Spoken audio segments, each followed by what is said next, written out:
Olá, queridos, eu sou o pastor Weder Moreira e desejo que a graça e a paz estejam em seu coração. Obrigado por assistir esse vídeo. Por gentileza, se inscreva e compartilhe este vídeo, nos ajudando a difundir a palavra de Deus. Eu tenho certeza que vidas serão edificadas. Hoje, nós vamos dar continuidade à série de mensagens falando sobre o fim dos tempos. E hoje eu gostaria de mencionar com você, de estudar com você, sobre o arrebatamento. A verdade é que haverá um dia em que a igreja estará dessa forma, com os seus bancos vazios, porque os crentes serão arrebatados para o céu.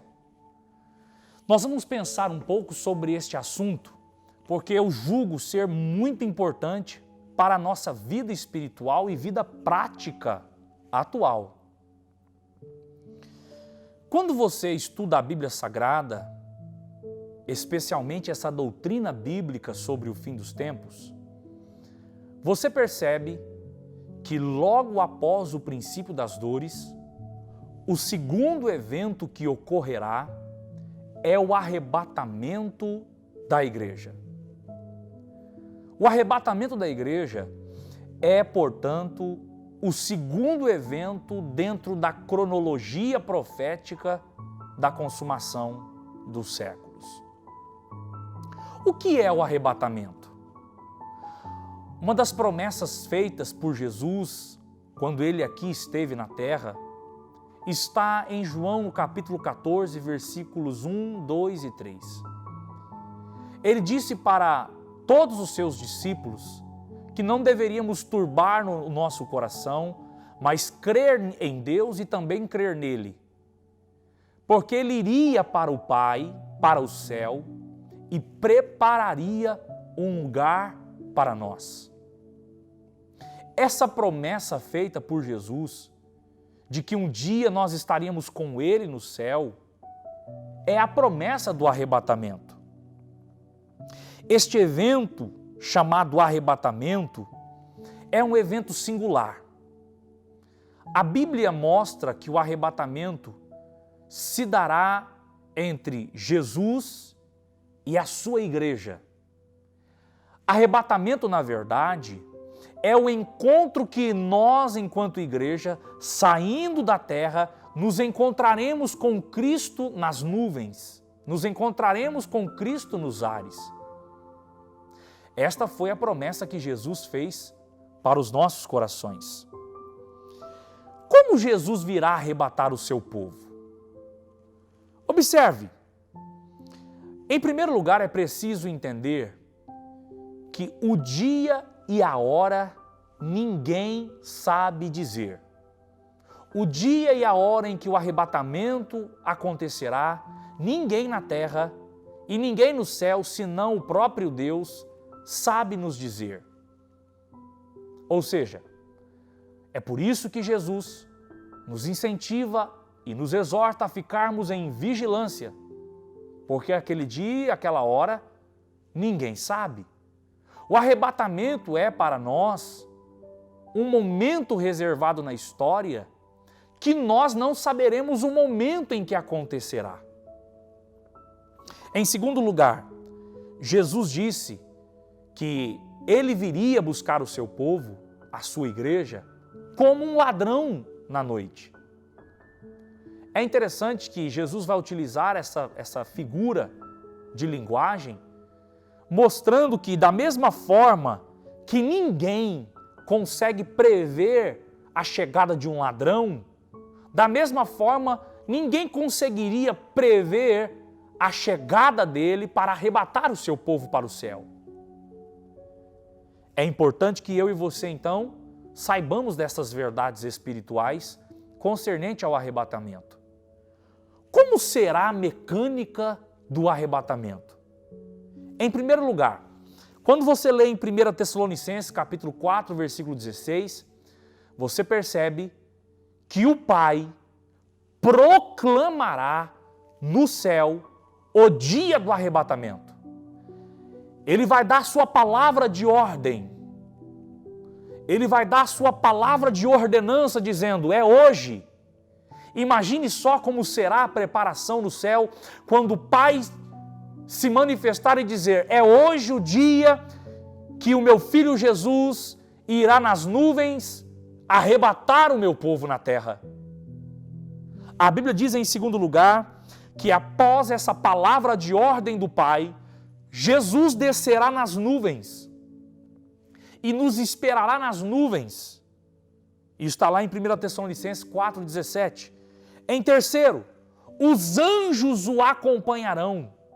O Pai vai dar a palavra de ordem, Jesus descerá nas nuvens, os anjos acompanharão. Imagine só que linda festa será para recepcionar todos os salvos da terra para encontrar com o Senhor Jesus Cristo. Em quarto lugar, a trombeta soará, anunciando nos quatro cantos da terra, para os salvos, para aqueles que estão em Cristo, que chegou o momento de se ajuntarem para estar com o Senhor Jesus Cristo para sempre. A trombeta soará. Em quinto, o Espírito Santo ressuscitará os crentes que morreram em Cristo. Não será somente nós, os vivos, que seremos arrebatados. A Bíblia diz que aqueles que morreram em Cristo, tanto os crentes do passado, quanto aqueles que morreram recentemente, mas que morreram no Senhor Jesus, o Espírito Santo arrebatará esses crentes, trará-os à vida novamente, os ressuscitará, para que eles possam ser arrebatados. Isso está lá em Romanos no capítulo 8 e o versículo 11. Em sexto lugar, os mortos em Cristo ressuscitarão primeiro e serão elevados até a presença de Jesus.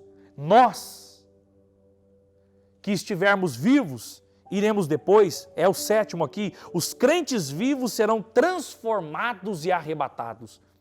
Então observe, em primeiro lugar, o Pai trará a palavra de ordem, é hoje o dia. Jesus descerá nas nuvens, acompanhado dos anjos, a trombeta soará, e quem ouvirá a trombeta serão os salvos que serão arrebatados, os crentes mortos e os crentes vivos que serão arrebatados ouvirão a trombeta. O Espírito Santo agirá na terra, ressuscitando todos os crentes que morreram em Cristo. Os vivos serão transformados no seu corpo. Por que haverá necessidade dessa transformação?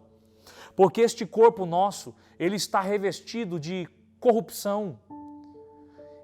Num processo natural, as nossas células vão se degenerando e nós envelhecemos. Há nessa natureza nossa, nessa carne nossa, a natureza pecaminosa.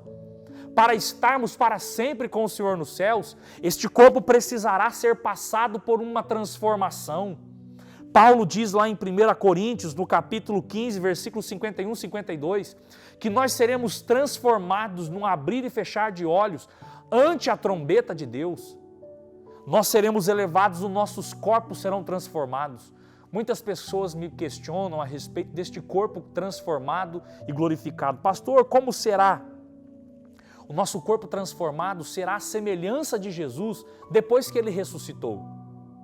Um corpo extremamente incorruptível. É claro que apesar da transformação do nosso corpo, o nosso caráter e a nossa personalidade continuará a mesma. O que vai ser transformado é essa matéria. Não haverá mais nenhum resquício de pecado em nós. E depois que nós chegarmos a esta transformação, então nós encontraremos com Cristo nos ares. E ali, a partir dali, estaremos para sempre com o Senhor Jesus. Que doutrina maravilhosa é estudarmos sobre o arrebatamento da igreja. Mantemos vivo essa esperança.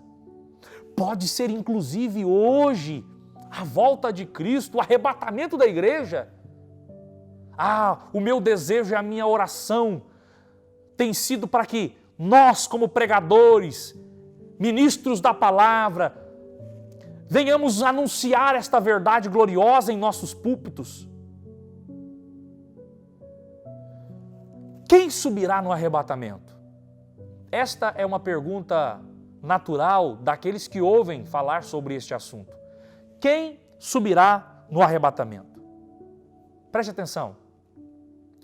Subirá no arrebatamento os crentes que genuinamente nasceram de novo. Aqueles que de fato receberam a salvação em Jesus Cristo. É importante eu frisar que o cristão, ele é salvo pela fé na primeira vinda de Cristo à Terra. Jesus já esteve uma primeira vez aqui nesta terra, aonde ele morreu na cruz e ressuscitou ao terceiro dia. Nós somos salvos pela fé nessa primeira vinda de Cristo. Nós não somos salvos porque acreditamos no arrebatamento. Pelo contrário, aquele que for arrebatado será arrebatado como consequência da sua fé na primeira vinda de Cristo como único e suficiente Salvador.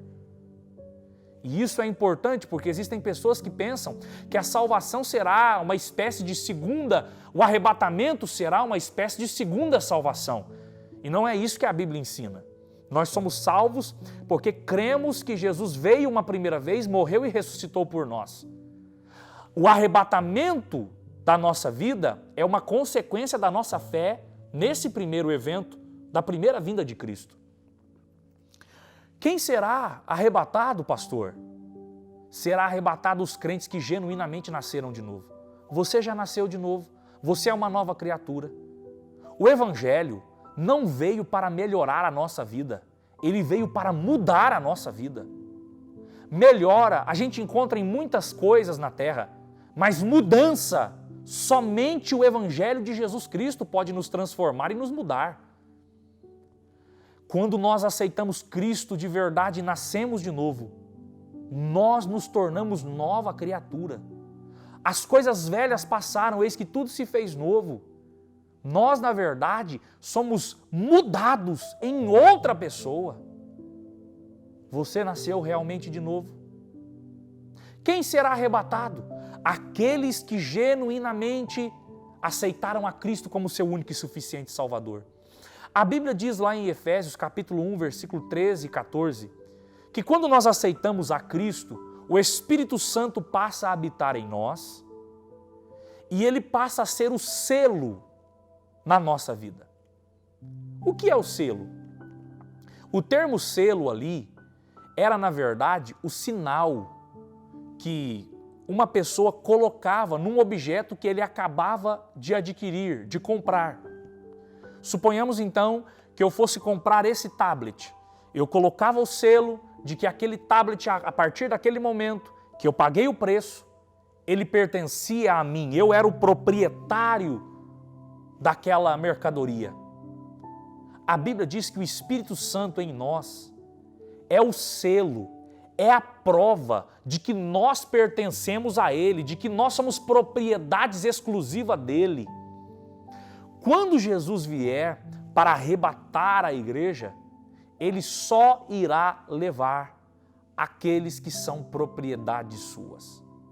Você tem o Espírito Santo como selo em sua vida? O Espírito Santo habita em você? Pastor, quem será arrebatado? Crentes que nasceram de novo, mas não somente isso. Crentes que vivem uma vida de santidade. Você tem procurado viver uma vida de santidade? Você tem tido vida vitoriosa sobre a carne, sobre o mundo, sobre o pecado? O pecado tem reinado no seu coração ou você tem tido vida vitoriosa sobre essas coisas? A Bíblia diz lá em Tito, capítulo 1, versículo 14, que Deus ele vai vir arrebatar um povo especial, zeloso de boas obras. Por último, serão arrebatados crentes que amam a vinda do Senhor. O apóstolo Paulo disse lá na sua segunda epístola a Timóteo, no capítulo 4, que aqueles que amam a vinda, eles receberão a coroa da justiça. Você tem amado a vinda do Senhor? Pense nisso. Jesus vai vir buscar a sua igreja. Estejamos preparados. Te espero no próximo vídeo. Que Deus te abençoe.